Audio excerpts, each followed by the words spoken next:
Nõmme koeraomanikel on taas põhjust eriliselt valvsalt oma neljajalgsetel sõpradel silm peal hoida.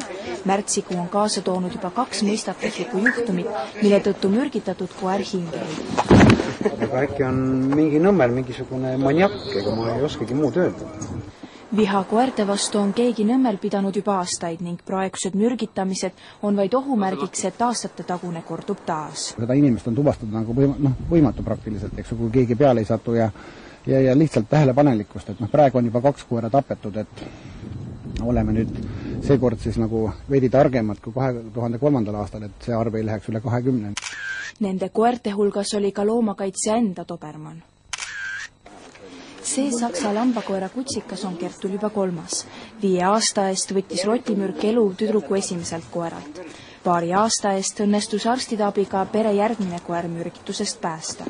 Ei, no see sama koer ongi, kes nüüd ära suli enne. Tookord ta sai nagu ära päästud. Tookord on tehti vereülekanded ja teist korda verd kopsust tõmmati süstmaga välja ja Ent sellel kevadel koer kellegi kurja nõmmelase sokutatud rotimürgist enam jagu ei saanud. Teinekord, kui ta nüüd mürgitati, siis öeldi, et lihtsalt ei saa enam verd vahetada, kuna see ei päästa mitte midagi. Ja siis me sõbrannaga istusime lihtsalt seal ja ootasime tema surma põhimõtteliselt.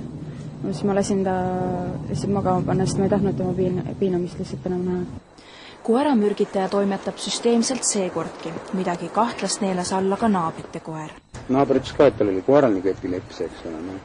Ja mina arvan, et see on seesama mürgitus, eks ole. Ta nagu arsti juurde küll ei läinud. Läks õigus ja nad lasid ta lõpuks magama. Ma arvan, et see lihtsalt väga haigine. Kas koeramürgitaja nõnda vihaseks lakkamatu koerte haukumise peale läinud, jääb vaid oletada. Mida saaks üldse ette võtta, et naabreid koerte haukumisest säästa? Ega väga ei saagi, eks, et võib-olla koerad elavad ju oma elu, eks, ja kui see on siin nagu nukene eramute rajoon, eks, et siis on lihtsalt rohkem sallivust, eks, et mulle ka ei meeldi võib-olla, et naaber mängib palalaigat näiteks ja nii ja ega ma teda tapma ei lähe, eks. Kas selleks, et oma neljajalgseid sõpru hoida, peame nüüd lihtsalt nüüd ukse taha lukustama?